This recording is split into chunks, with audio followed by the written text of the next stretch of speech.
انہیں قاسم کی باتیں ایک عام فہم گفتگو کی طرح محسوس ہوئیں۔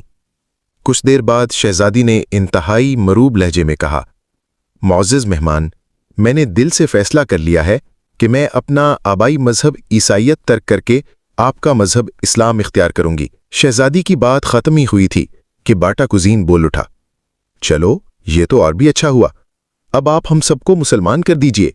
آپ ہمیں بتائیے کہ ہمیں مسلمان ہونے کے لیے کیا کرنا پڑے گا؟ کیا ہمیں صلیب کی طرح کوئی چیز گلے میں لٹکانی پڑے گی یا کچھ اور؟ نہیں، آپ کو کچھ بھی نہیں کرنا پڑے گا۔ آپ کو صرف سچے دل سے پورے ہوش و حواس کے ساتھ اور پورے اخلاص کے ساتھ یہ تسلیم کرنا پڑے گا کہ اس عارضی زندگی میں دنیا کے سارے دھندے اس وقت تک بے مقصد ہیں جب تک کسی پائیدار زندگی کو حاصل کرنے کی تگ و دو ان میں شامل نہ ہو۔ آپ حیوانوں میں دیکھ لیجئے، ایک جانور بھی مرتا ہے تو زندہ ہونے کے لیے۔ آپ دیکھتے ہیں کہ ایک بلی چوہے کو دبوچ لیتی ہے اور چوہا مر جاتا ہے۔ اسلام میں شہید کی جو موت ہوتی ہے وہ پوری قوم کی حیات ہوتی ہے۔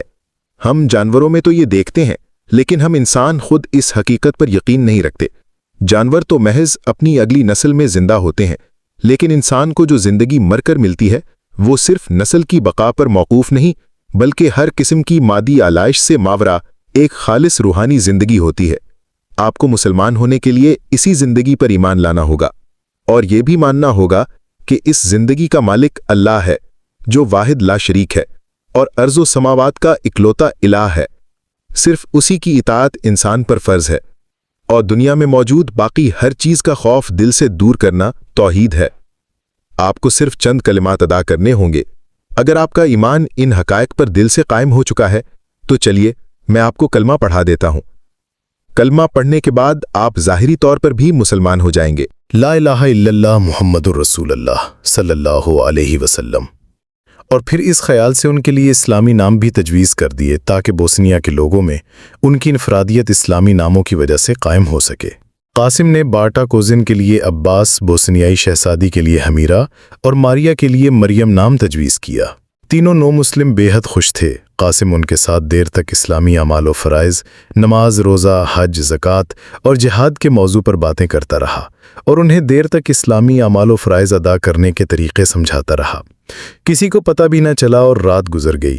قاسم نے نماز فجر با جماعت ادا کروائی اور اس کے حلق سے قرآن حکیم کی شیریں تلاوت سن کر تینوں نو مسلم وجد میں آ کر رونے لگے۔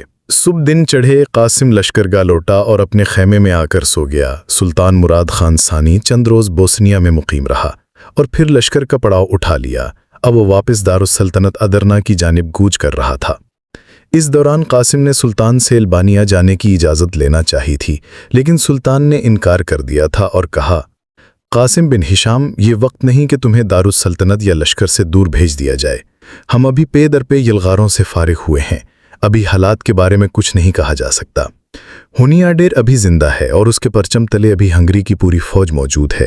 ہم ہونیاڈے کو بھی ضرور سبق سکھائیں گے، لیکن ابھی ہم اپنے تھکے ہوئے لشکر کو واپس دارالسلطنت لے جانا چاہتے ہیں۔ تم ہمارے ساتھ ادرنا چلو، وہاں سے ہم تمہیں البانیہ جانے کی اجازت دے دیں گے۔ چنانچہ قاسم کو لشکر کے ہمراہ ادرنا کی طرف لوٹنا۔ ابھی سلطانی لشکر ادھر نہ پہنچا بھی نہ ہوگا کہ ادھر بوسنیا میں ایک دن بوسنیائی شہزادی نے، جو اب حمیرہ تھی، اچانک اعلان کیا کہ وہ بوسنیا میں رہنے کی بجائے اسلامی دارالسلطنت ادھر نہ جانا چاہتی ہے۔ حمیرہ اکیلی تھی۔ اس کے والدین اور دوسرے رشتہ دار یا جنگ میں کام آ گئے تھے یا پھر دور دراز کے علاقوں میں فرار ہو چکے تھے۔ بوسنیا کے شاہی خاندان کا خاتمہ ہو چکا تھا اور عباس کے سوا کوئی اس کا پرسان حال نہیں تھا۔ یہی وجہ تھی کہ اس نے ایک اسلامی شہر میں جا کر زندگی بسر کرنے کا فیصلہ کیا۔ اس کی بات عباس اور مریم نے سنی تو وہ بھی اس کے ہمراہ چلنے کے لیے تیار ہو گئے۔ چنانچہ ان تین افراد پر مشتمل یہ قافلہ بھی لشکر کے 23ویں روز ادھرنا کی جانب چل کھڑا ہوا۔ سلطانی لشکر باغیوں کو سزائیں دے کر اور حدود سلطنت کو پہلے سے زیادہ وسیع اور مضبوط کر کے دوبارہ ادھرنا پہنچایا۔ قاسم میدان جنگ سے کامیاب و کامران لوٹا تھا۔ اس کی باتیں اور واقعات سن کر اس کے اہل خانہ باغ باغ ہو گئے۔ اس کے بھائی طاہر نے اس کا ماتھا چوما، اس کے والدین نے اسے سینے سے لگایا اور اس کے بھتیجوں نے خوب شور مچا مچا کر آسمان سر پر اٹھا لیا، لیکن اس کے دل میں ابھی ایک کسک تھی جو اسے کسی پل چین نہ لینے دیتی تھی، اور وہ تھی گمشدہ مارسی کی یاد۔ اس نے مارسی کے ساتھ سدا ایک ساتھ رہنے کے عہد و پیمان کیے تھے، اور اب مارسی کے بغیر اسے یوں لگتا تھا جیسے ساری کی ساری دنیا ویران پڑی ہے۔ بالآخر لشکر کی واپسی سے تیسرے روز اس نے سلطان سے مل کر اجازت لینے کا ارادہ کیا اور سفر کی تیاری کرنے لگا۔ وہ چاہتا تھا کہ اجازت ملتے ہی ذرا سی دیر کیے بغیر وہ البانیہ کی جانب روانہ ہو سکے۔ وہ سحپہر کے بعد گھر سے نکلا تاکہ بعد از نماز مغرب سلطان کو اس کے محل میں مل سکے۔ وہ اپنے مخصوص گھوڑے پر سوار ادھرنا کے بڑے بازار سے گزر رہا تھا اور دل ہی دل میں یہ دعا کر رہا تھا کہ سلطان اسے فی الفور البانیہ جانے کی اجازت دے دے۔ جب سے سلطانی لشکر واپس لوٹا تھا، ادھرنا کے بازاروں میں بھیڑ بڑھ گئی تھی۔ عیسائی لشکر سے چھینا گیا مال غنیمت، اناج، گھوڑے، تلواریں، لباس اور نہ جانے کیا کیا ادھرنا کے بازاروں میں فروخت ہو رہا تھا۔ لیکن قاسم ہر چیز سے بے نیاز مارسی کے بارے میں سوچتا محربلب گزرتا چلا جا رہا تھا۔ اچانک اسے ایک چوک پر پوری قوت کے ساتھ اپنے گھوڑے کی لگامیں کھینچ لینی پڑیں۔ اس کی آنکھیں حیرت سے ابل پڑیں اور منہ کھلے کا کھلا رہ گیا۔ اس کے سامنے مارتھا کی ادھیڑ عمر خادمہ کھڑی تھی۔ وہی خادمہ جو مارتھا کے قتل کی چشمدید گواہ تھی۔ ادھیڑ عمر خادمہ زندہ بچ گئی تھی۔ مارتھا کے گھر سے بے گھر ہونے کے بعد اب تک وہ ماری ماری پھر رہی تھی۔ لوگ اسے بھکارن سمجھ کر کھانے پینے کو کچھ دے دیتے اور وہ جامع مسجد کے دروازے کر سو رہتی۔ قاسم اسے پہچانتا تھا۔ اس نے ادھیڑ عمر خادمہ کو دیکھا تو کود کر گھوڑے سے نیچے اتر آیا اور انتہائی تیز تیز قدم اٹھاتا ہوا ایک خانچہ فروش کے نزدیک کھڑی مفلوق الحال خادمہ کے سامنے پہنچ گیا۔ پہلے کچھ دیر تو خادمہ قاسم کو پہچان ہی نہ سکی، اور پھر جوں ہی اس کی آنکھوں میں شناسائی کی چمک نظر آئی، وہ چیخ مار کر قاسم کے قدموں میں گر پڑی۔ اب وہ باقاعدہ رو رہی تھی۔ قاسم نے سرے بازار خود کو تماشا بنتے دیکھا اور خادمہ کو شانوں سے پکڑ کر اٹھا لیا۔ وہ مارسی کی خادمہ کو اپنے ہمراہ لے جانا چاہتا تھا۔ اب اس نے سلطان سے ملنے کا ارادہ ملتوی کر دیا تھا۔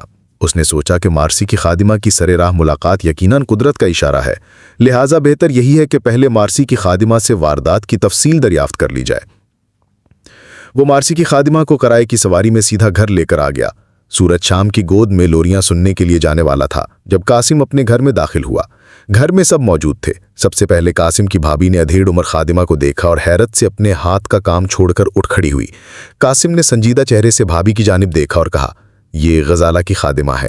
غزالہ کے اغوا سے لے کر اب تک ماری ماری پھر رہی ہے۔ آج کے بعد یہ یہیں رہے گی۔ یہ گھر کے کام کاج میں آپ کا ہاتھ پٹائے گی۔ سکینہ قاسم کی بات سن کر تیزی سے آگے بڑھی اور مارسی کی خادمہ کو گلے سے لگا لیا، لیکن مارسی کی خادمہ قاسم کی بات کے بعد پھٹی پھٹی آنکھوں کے ساتھ قاسم کو دیکھ رہی تھی۔ اس کے ہونٹ کچھ کہنے کے لیے ہلنا چاہتے تھے، لیکن یوں لگتا تھا جیسے کسی نادیدہ قوت نے اس کو بولنے سے روک دیا ہو۔ پھر اس کے ہونٹوں سے بمشکل چند الفاظ ادا ہوئے، یہ غزالہ کون ہے؟ کیا آپ مارسی بی بی کو غزالہ کہتے ہیں؟ اگر آپ سمجھتے ہیں کہ مارسی اغوا ہوئی ہے تو آپ کو بہت بڑی غلط فہمی ہے۔ اتنا کہہ کر خادمہ خاموش ہو گئی اور قاسم کے پیروں تلے سے زمین نکل گئی۔ تو کیا مارسی اغوا نہیں ہوئی؟ اگر وہ اغوا نہیں ہوئی تو وہ کہاں گئی؟ قاسم کا دل زور زور سے دھڑکنے لگا۔ وہ دل ہی دل میں بڑی تیزی کے ساتھ دعائیں مانگنے لگا کہ کاش مارسی خیر خیریت سے ہو، لیکن خادمہ کی بات سے اس کا رنگ فک ہو چکا تھا۔ اسے محسوس ہو رہا تھا کہ خادمہ کوئی بری خبر سنانے والی ہے۔ اس نے ہمت کر کے پوچھا، کیا مطلب؟ تم کیا کہنا چاہتی ہو مارزی؟ اغوا نہیں ہوئی تو کہاں گئی؟ لیکن خادمہ قاسم کو جواب دینے کی بجائے ڈھاڑے مار مار کر رونے لگی۔ خادمہ کی دھاڑیں سن کر قاسم کا باپ ہشام، اس کا بھائی، اس کی ماں، حتیٰ کہ اس کے ننھے بھتیجے بھی جمع ہو گئے۔ خادمہ ہچکیاں لے لے کر رو رہی تھی۔ سب گھر والوں نے مل کر اسے بامشکل چپ کروایا اور مارسی کے بارے میں دریافت کیا۔ خادمہ نے ہچکیوں بھری آواز میں کہا، مارسی بی بی بھی اپنی ماں کے ساتھ چلی گئی ہے۔ یہ جھوٹ ہے۔ اگر ایسی بات ہے تو اس کی ماں کی اکیلی ناش کیوں ملی ہے؟ قاسم کے بھائی نے جذباتی ہو کر پوچھا۔ خود قاسم تو گمزم کھڑا تھا۔ قاسم کی ماں اور بھابی نے بھی طاہر کی بات دہرائی۔ تب خادمہ نے کہا، میں نے خود اپنی آنکھوں سے دیکھا۔ مارسی بی بی نے اپنی ماں کے قتل کے بعد حملہ آوروں کا خوب ڈٹ کر مقابلہ کیا، اور پھر جب تھک گئیں تو اپنی آبرو بچانے کے لیے اپنی تلوار اپنے پیٹ میں گھونپ لی۔ میں نے اپنی آنکھوں سے دیکھا کہ مارسی بی بی کے لہو سے اس کا پورا جسم لت پت ہو رہا تھا، اور وہ آخری ہچکی لے کر اپنی ماں کے پاس چلی گئی تھیں۔ پھر ابو جعفر اور اس کے ساتھی نے مارسی بی بی کی ناش کو اٹھایا اور اپنے ساتھ لے گئے۔ باہر ان کا ایک ساتھی بھی موجود تھا۔ میں نے یہ سارا سانحہ اپنی آنکھوں سے دیکھا ہے۔ میں اس سانحے کے بعد آپ کے گھر آنا چاہتی تھی، لیکن معلوم نہیں تھا کہ آپ کہاں رہتے ہیں۔ میرے اندر محل میں جانے کی جرت نہ تھی۔ میرے بازار میں بہت سے لوگوں سے آپ کا پتہ پوچھا، لیکن مجھے کسی نے کچھ نہ بتایا۔ قاسم کی مٹھیاں بیچی ہوئی تھیں اور وہ ایک طرف دیوار سے لگ کر کھڑا تھا، جبکہ اس کی ماں اور بھابھی خادمہ کی باتوں کے ساتھ ساتھ آنسو بہا رہی تھیں۔ طاہر کے پاس اب کہنے کے لیے کچھ نہ تھا، اتنے میں بوڑھے ہشام کی با-ارب آواز گونجی۔ یہ بھی تو ہو سکتا ہے کہ اس وقت غزالہ بے ہوش ہو اور وہ اسی لیے اسے اٹھا کر لے گئے ہوں۔ اگر وہ شہید ہو گئی ہوتیں تو وہ لوگ اسے اٹھا کر کیوں لے جاتے؟ لیکن مارسی کی خادمہ نے زور زور سے نفی میں سر ہلایا اور کہا، نہیں، مارسی بی بی کی گردن ڈھلک چکی تھی، اور پھر انہوں نے جس طرح اپنے آپ کو تلوار گھونپی تو اس سے صاف ظاہر تھا کہ وہ اگر بچ بھی جاتے تو ہوش میں آتے ہی خود کو پھر ختم کر لیتی۔ میں یقین سے کہتی ہوں کہ مارسی بی بی بھی شہید ہو چکی ہیں۔ قاسم کو تو جیسے سکتہ سا ہو گیا تھا، وہ سب کو ان کے حال پر چھوڑ کر دوسرے کمرے میں آ گیا۔ مارسی اس کی محبت تھی، وہ اور مارسی کچھ ہی دنوں بعد ایک ہونے والے تھے۔ قاسم کو اس کے ساتھ گزرا ہوا یک لمحہ یاد آنے لگا۔ اس کے دل کو یقین نہ آ رہا تھا کہ مارسی مر چکی ہوگی، لیکن یقین کرنے کے سوا اب اس کے پاس چارہ بھی تو نہیں تھا۔ ابو جعفر نے جھوٹ بولا تھا کہ مارسی زندہ ہے۔ قاسم دیر تک یہی سوچتا رہا۔ اسے ابو جعفر نے بتایا تھا کہ مارسی کو البانیہ بھیج دیا گیا ہے۔ قاسم نے سوچا کہ شاید ابو جعفر نے شدید اذیت کے ڈر سے مارسی کی شہادت کا ذکر نہ کیا ہوگا۔ قاسم دیر تک انتہائی دکھی دل کے ساتھ مارسی کی موت و حیات کے بارے میں سوچتا رہا۔ اب تو اسے بھی ایسے لگنے لگا تھا جیسے مارسی اس سے بہت دور چلی گئی ہو۔ اس کے گھر والے اس کے پاس آئے، بیٹھے، اسے دلاسا دیا اور چلے گئے۔ اس کی ماں، بھابھی اور بھائی سب آئے، لیکن اسے کسی کے آنے جانے کی خبر نہ ہوئی۔ وہ مارسی کی جدائی اور ابو جعفر کے زندہ بچ جانے پر اپنے ہی دل کو نوچ نوچ کر کھاتا رہا۔ آج کی رات گزارنی اس کے لیے مشکل ہو گئی۔ وہ رات بھر جاگتا رہا اور مارسی کے بارے میں ہی سوچتا رہا۔ اگلے دن اس نے آغا حسن کے ساتھ مل کر مارسی کے بارے میں نئی اطلاع پر گفتگو کی۔ اب وہ چاہتا تھا کہ کسی عقل مند اور وفادار ساتھی کو البانیہ بھیج کر مارسی کے بارے میں معلومات حاصل کرنے کی کوشش کرے۔ اسے ایک موہوم سی امید تھی کہ ہو سکتا ہے مارسی زندہ ہو۔ اس نے اپنے دوست آغا حسن کو تمام کہانی سنائی اور پھر اس کے مشورے سے یعنی چری کے ایک وفادار سپاہی ابراہیم کو البانیہ کی جانب روانہ کرنے کا فیصلہ کیا۔ چند دن بعد ابراہیم بھیس بدل کر البانیہ کے سفر پر روانہ ہو چکا تھا۔ اس دوران قاسم کو سلطان سے ملنے کا اتفاق نہیں ہوا تھا، لیکن آج جب اس نے یہ سنا کہ سلطان نے ایک مرتبہ پھر شہزادہ محمد کو تخت نشین کر کے گوشہ نشین اور زود و عبادت کا فیصلہ کیا ہے تو وہ سلطان سے ملنے کے لیے محل میں چلا آیا۔ آج اس نے سوچ رکھا تھا کہ وہ شہزادہ محمد سے بھی ملاقات کرے گا، لیکن سب سے پہلے وہ سلطان کی خدمت میں حاضر ہوا۔ سلطان نے اسے جلد باریابی کی اجازت دے دی۔ قاسم جب سلطان کے کمرہ ملاقات میں داخل ہوا تو اسے سلطان کے نورانی چہرے پر ایک عارفانہ سی مسکراہٹ دکھائی دی۔ اس نے انتہائی ادب کے ساتھ سلطان کی خدمت میں سلام عرض کیا اور خاموش کھڑا ہو گیا۔ سلطان نے قاسم کو سر سے پاؤں تک دیکھا اور مسکراتے ہوئے کہا، ہم تو سمجھ رہے تھے کہ قاسم بن ہشام ہمیں فراموش کر چکا ہے، لیکن تمہاری آمد بتاتی ہے کہ ہم ابھی تک بھی تمہیں یاد ہیں۔ سلطان کے لہجے میں چھپا پیار بھرا طنز قاسم محسوس کیے بغیر نہ رہ سکا اور اس نے انتہائی لجاجت کے ساتھ کہا، نہیں سلطان معظم، خدا میری زندگی میں وہ دن نہ لائے کہ میں آپ جیسے محسن انسانیت کو بھول جاؤں۔ میں دراصل ہر روز قدم بوسی کے لیے حاضر ہونا چاہتا تھا، لیکن ہر بار بد نصیبی آڑے آتی رہی۔ آج سلطان معظم کی دوبارہ خلوت نشینی کا سنا تو بد نصیبی کو دھتکار کر حاضر خدمت ہو گیا۔ بہت خوب، دولت غم نے تمہیں حسن گفتگو سے مالا مال کر دیا ہے۔ دولت غم؟ میں نالائق سلطان معظم کا حسن کنایا سمجھ نہیں پایا۔ ہمارا مطلب ہے البانوی کنیز کی بیٹی مارسی کی گمشدگی نے تمہیں کافی مزمحل کر دیا ہے، اسی کو ہم دولت غم کہہ رہے ہیں۔ سلطان کا اشارہ سن کر قاسم نے سر جھکا لیا اور سلطان 2 قدم آگے بڑھا۔ اس نے قاسم کے کندھے پر ہاتھ رکھ دیا۔ قاسم بن ہشام، ہم تمہارے بیٹوں جیسے ہیں، یاد رکھو ہم تمہاری طرف سے بے خبر نہیں ہیں۔ ہم نے محاذ جنگ سے واپس لوٹتے ہی اپنے ایک خاص قاصد کو سکندر بیگ کی جانب روانہ کر دیا ہے۔ سکندر بیگ ہمارے ایلچی سے ذاتی طور پر واقف ہے۔ ہمیں امید ہے کہ وہ ہماری بات کو نہیں ٹھکرائے گا، کیونکہ ہم نے اسے اپنے بیٹوں سے بڑھ کر پیار اور محبت دیا ہے۔ ہم جانتے ہیں کہ اس نے بغاوت کی ہے، لیکن ہم اس کی بغاوت کو ایک لاڈلے بیٹے کی ضد سے زیادہ اہمیت نہیں دیتے۔ لیکن سلطان معظم، سکندر بیگ نے صرف بغاوت ہی نہیں کی، اس نے اپنا مذہب بھی بدل لیا ہے۔ بالفاظ دیگر وہ مرتد ہو چکا ہے۔ ہاں، ہم یہ بھی جانتے ہیں، لیکن ہمیں یقین ہے کہ وہ ایک نہ ایک دن ہماری شفقت پدری کو یاد کر کے ضرور لوٹ آئے گا۔ ہم نے اس کو اپنی محبت کی کچھ نشانیاں بھی بھیجی ہیں۔ ہمیں امید ہے کہ وہ البانوی کنیز کی بیٹی کو ہمارے احسانات کے بدلے میں واپس کر دے گا۔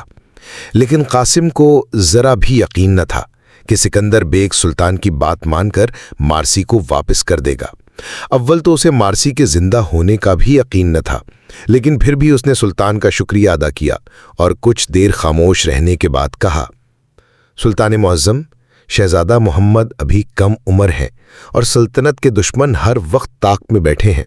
میں سلطان معظم کی خدمت میں اس لیے حاضر ہوا تھا کہ پاسبان ملت کی توجہ یعنی چری کے سپاہیوں کی طرف مبذول کراؤں، جو گزشتہ کئی دنوں سے پھر تنخواہوں کی کمی کا تذکرہ لے بیٹھے ہیں۔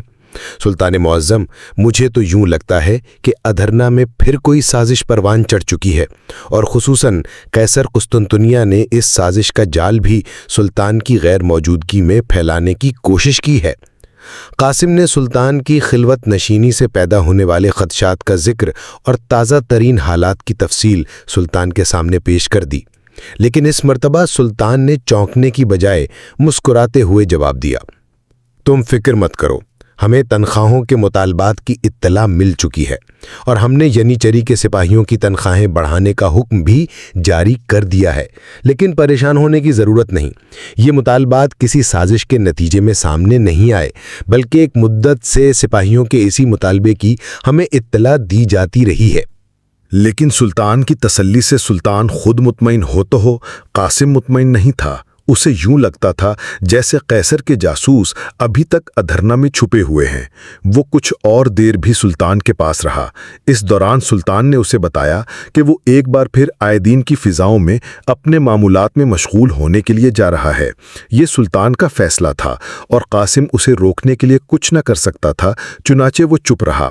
واپسی پر قاسم شہزادہ محمد سے بھی ملا اور باقی کا تمام دن وہ تقریباً ایک ساتھ رہے۔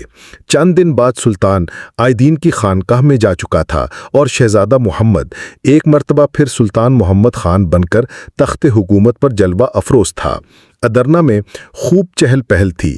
نئے سلطان کی تخت نشینی کے موقع پر جشن تاج پوشی کا بھی اہتمام کیا گیا تھا۔